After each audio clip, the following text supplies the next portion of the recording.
To kaji, Zamfara, Sokoto, Katsina, Maiduguri, Neja. Lalle babu shakka a yanzu haka gwamnatin ƙasar Najeriya ita ce nan za ta iya tallafa muku a dangane da al'amarin da ya shafi ta'addanci tare da kashe mutanen da ba su ji ba su gani ba da ake a cikin waɗannan yankuna, wanda kuma ake ci gaba da kashe mutanen babu dare babu rana ba tare da ragawa al'umma ba. Hakika wannan kashe-kashe da ake yi na al'amarin da ya shafi 'yan ta'adda a cikin waɗannan ƙasashe ya jawo cece-kuce, sannan kuma yana tada baya da ƙura a dangane da ita kanta tangarɗar da wannan gwamnati ake tunanin cewa tana samu a yanzu haka ta Bola Ahmad Tinubu, wanda an ce al'amarin abinci to fa abinci ya fara sauki, amma kuwa ta'addanci kullum sabo yake ƙara zama a cikin ƙasar ta Najeriya. Wannan ya tabbatar da cewa yanzu haka akwai wata gagarumar matsala da ake hange a cikin ƙasar ta Najeriya a dangane da 'yan ta'addan ƙasar Najeriya, wanda a yau dinnan aka samu wani sabon rahoto a dangane da su kansu 'yan ta'addan da suke zuwa a suna yin ta'addanci, wanda yanzu haka suka ƙaro wulaƙanci akan ta'addancin nasu,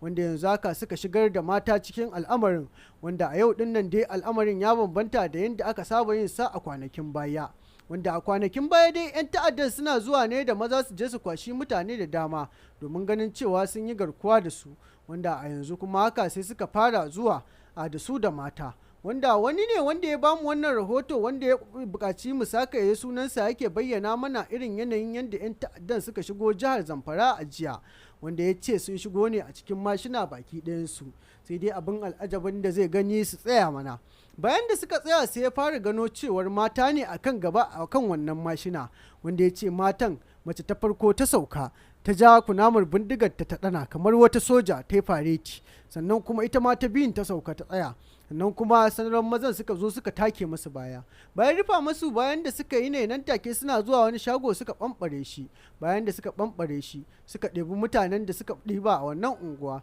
sannan kuma suka harbi ɗan banga guda ɗaya kuma suka ƙara gaba, wanda a yanzu haka dai al'amarin ta'addancin ya sanja daga yadda aka san shi da cewa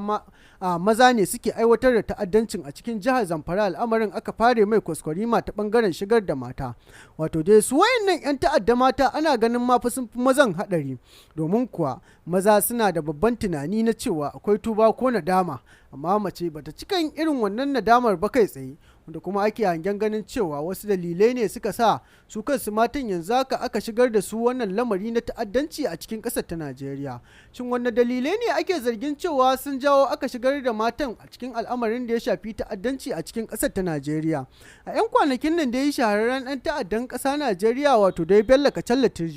ya yi rashin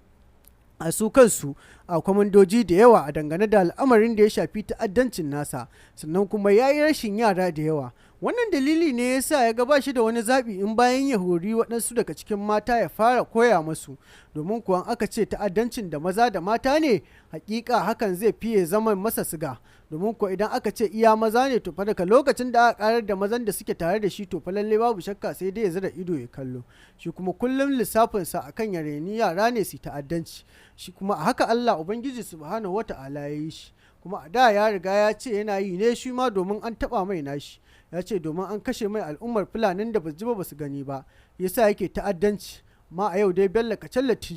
ba shi da dalilin ta'addancin da yake a cikin ƙasar ta Najeriya, babu wani dalili, sannan ba shi da wata hujja, kawai yana aiwatar da ta'addancin ne domin zuciyarsa tana so kuma domin yana neman kuɗi da ta'addancin. A yanzu haka dai abinda gwamnatin Najeriya ta kira Bello cewar ɗan ta'adda ba ɗan neman wata fansa ba a cikin gwamnatin ƙasar Najeriya, domin ko in neman fansa ne ai ba wannan gwamnatin ce ta aikata masa ba, ya ce an kwashe mai shanu, an hana su zaman gidajensu, an kashe mutane da dama, an sare waɗansu fulanin hannuwa, ya ce an yi zalunci da dama, ya ce 'yan banga ne suka yi mai, ya ce jami'an tsaro sojoji ne suka mai, ya rasa gane abin da ma zai faɗa baki ɗaya dangane da al'amarin da yake faruwa da shi, wanda ya ja sanadiyar fara ta'addancin a cikin ƙasar Najeriya ya kasa bayyanawa. Kullum kame shahararren dan bindigar ƙasa Najeriya wato dai Bello yake yi a dangane da sanadiyar ta'addancinsa. Wannan lamarin ne ya sa shi kansa Bello yanzu haka jami'an sojojin ƙasa Najeriya suka daina yarda da shi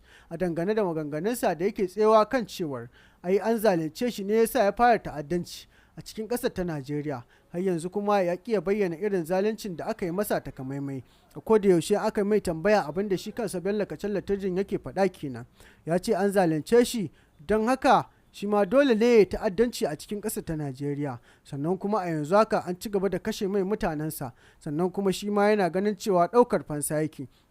Amma a yanzu haka idan dai har wannan batu na ɗaukar fansa na Bello gaskiya ne, fa lalle babu shakka ya kamata ya dakata, domin kuwa a gwamnatin da aka kashe musu mutane lalle ta riga ta wuce. Sannan kuma idan maganar ɗaukar fansa yake, a yanzu dai lokaci ne na cewar